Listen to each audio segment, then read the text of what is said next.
A'udzubillahi minasyaitonirrajim. Bismillahirrahmanirrahim. Assalamualaikum warahmatullahi wabarakatuh. Hukum mendoakan orang kafir. Doa merupakan ibadah tersendiri kepada Allah. Bahkan orang-orang yang sombong, salah satunya adalah orang yang tidak mau berdoa kepada Allah. Allah berfirman, surah 40, Al-Mu'min ayat 60. وَقَالَ رَبُّكُمُ ادْعُونِي أَسْتَجِبْ لَكُمْ إِنَّ الَّذِينَ يَسْتَكْبِرُونَ عَنْ عِبَادَتِي سَيَدْخُلُونَ جَهَنَّمَ دَاخِرِينَ. Dan Rabbmu berfirman, berdoalah kepadaku, niscaya akan kuperkenankan bagimu. Sesungguhnya orang-orang yang menyombongkan diri dari menyembahku akan masuk neraka jahanam dalam keadaan hina-hina. Imam Ibnu Jarir At-Tabari dalam tafsirnya Jami' al-Bayan fi Ta'bil Al-Quran 6/439 menyebutkan bahwa di antara tafsiran ayat di atas adalah bahwa orang-orang yang sombong itu adalah orang yang tidak mau berdoa kepada Allah. Rasulullah Shallallahu Alaihi Wasallam bersabda, sebagaimana diriwayatkan oleh Imam Bukhari dalam Al-Abad Al-Mufrad 714 dan Imam Ahmad dalam Musnad 18.352 dari sahabat An-Nu'man bin Al-Bashir radhiyallahu anhu. Sungguh doa itu adalah ibadah. Hadis riwayat Bukhari dalam Al-Abad Al-Mufrad 714 dan Imam Ahmad dalam Musnad 18.352. Lalu, bagaimana hukum mendoakan orang kafir?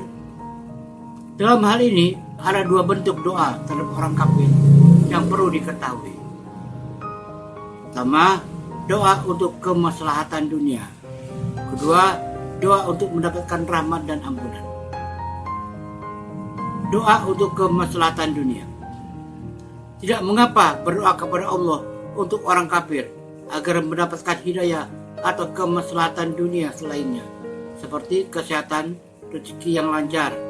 Apalagi kita melihat orang tersebut loyal kepada kaum muslimin. Hal ini berdasarkan riwayat Abu Daud dan At-Tirmidzi dari sahabat Abu Musa Al-Asy'ari radhiyallahu anhu. Dari Abu Musa Al-Asy'ari radhiyallahu anhu berkata, orang-orang Yahudi sengaja bersin di samping Nabi sallallahu alaihi wasallam karena mereka berharap Nabi mengatakan semoga Allah merahmati kalian. Tetapi yang dikatakan oleh Nabi adalah semoga Allah memberi hidayah dan kemaslahatan kepada kalian. Hadis riwayat Abu Daud nomor 5038 dan At-Tirmidzi nomor 2738. Dalam Sahih Muslim disebutkan ketika Abu Hurairah mengadu kepada Rasulullah agar ibunya didoakan mendapat hidayah, maka Rasulullah berdoa kepada Allah, ya Allah, berilah hidayah kepada ibu Abu Hurairah. Hadis riwayat Muslim. Atas wasilah doa Nabi sallallahu alaihi wasallam tersebut, ibu Abu Hurairah mendapat hidayah Islam dari Allah. Juga disebutkan dalam riwayat yang lain bahwa Rasulullah juga mendoakan salah satu suku Yaman yang bernama Daus. Sebagaimana diriwayatkan oleh Imam Bukhari dari sahabat Abu Hurairah radhiyallahu anhu. Abu Hurairah radhiyallahu anhu berkata, Suwail bin Amr ad-Daisi dan para sahabatnya mendatangi Nabi sallallahu alaihi wasallam seraya berkata, wahai Rasulullah, sesungguhnya suku Daus telah ingkar kepada Allah dan enggan masuk Islam. Untuk itu, mohonkanlah kepada Allah agar mereka dibinasakan. Atau dikatakan kepada beliau, suku Daus telah binasa. Maka beliau bersabda, ya Allah, tunjukilah suku Daus dan berikanlah petunjuk kepada mereka. Hadis riwayat Bukhari nomor 2 1720. Al-Hafiz Ibnu Hajar dalam Fath Al-Bari 6/126 mengatakan bahwa di antara kuatnya fikih Imam Bukhari terhadap hadis di atas, beliau membuat suatu bab tentang berdoa untuk orang-orang musyrik agar mendapatkan hidayah. Karena Nabi SAW terkadang berdoa untuk kebaikan orang kafir, dan terkadang beliau berdoa untuk kebinasan mereka. Beliau berdoa untuk kemaslahatan orang kafir ketika mereka tidak melakukan kejahatan terhadap kaum muslimin, dan berdoa kebinasan kepada mereka ketika mereka melakukan kejahatan terhadap kaum muslimin. Meminta rahmat dan ampunan. Syekhul Islam Ibnu Taimiyah dalam Majmu' Al-Fatawa 6/642 menjelaskan bahwa berdoa untuk orang kafir yang sudah wafat agar diberikan ampunan dan rahmat oleh Allah tidak diperbolehkan berdasarkan Al-Quran, Sunnah, dan Ijma. Lalu beliau menyebutkan bahwa Imam Ahmad pasca disiksa karena menolak mengatakan Al-Quran sebagai makhluk, mendoakan khalifah yang dulu menyiksanya, memukulnya, memenjarakannya, dan bahkan setelah mereka wafat, Imam Ahmad tetap meminta ampunan kepada Allah untuk mereka. Kalau seandainya mereka semuanya murtad, tentu Imam Ahmad tidak akan memintakan ampun untuk mereka.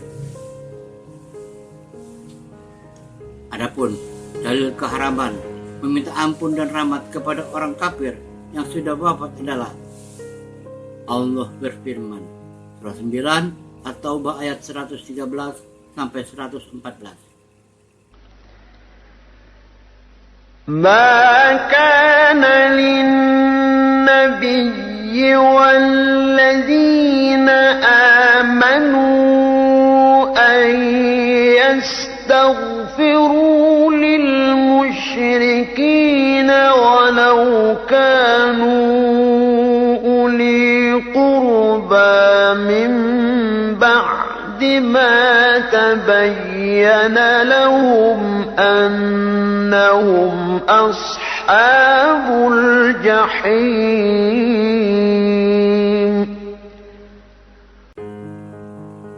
Tiadalah sepatutnya bagi Nabi dan orang-orang yang beriman memintakan ampun kepada Allah bagi orang-orang musyrik, walaupun orang-orang musyrik itu adalah kaum kerabatnya. Sudah jelas bagi mereka bahwasanya orang-orang musyrik itu adalah penghuni neraka jahanam. وما كان استغفار إبراهيم لأبيه إلا عن موعدة وعدها إياه فلما تبين له أنه عدو لله تبرأ منه إن إبراهيم لأواه حليم. Dan permintaan ampun dari Ibrahim kepada Allah untuk bapaknya tidak lain hanyalah karena sejanji yang tadi diikrarkannya kepada bapaknya itu. Maka takkanlah jelas bagi Ibrahim bahwa bapaknya itu adalah musuh Allah, maka Ibrahim berlepas diri darinya. Sesungguhnya Ibrahim adalah seorang yang sangat lembut hatinya, lagi penyantun. Surah 28 Al-Qasas ayat 56. Innaka la tahdi man ahbabta walakinna Allah yahdi man yasha wa huwa a'lamu bil muhtadin.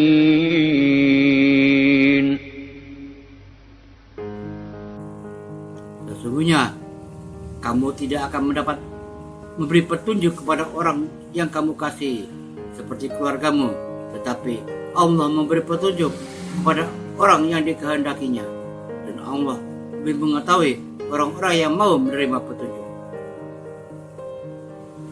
Allah memberi petunjuk kepada keluarga yang dikasihi atau kepada orang kafir yang masih hidup. Apabila sudah meninggal, maka sudah tertutup baginya dan tidak boleh memohonkan rahmat dan ampunan. Bagaimana Abu Talib bin Abdul Muttalib ketika masih hidup, Rasulullah SAW selalu meminta agar pamannya mengucapkan syahadat, tapi beliau sampai meninggalnya masih tetap kafir. Maka kesimpulannya bahwa mendoakan orang kafir semasa hidup untuk diberikan kesehatan atau kelancaran rezeki boleh saja selama mereka tidak memerangi kaum muslimin.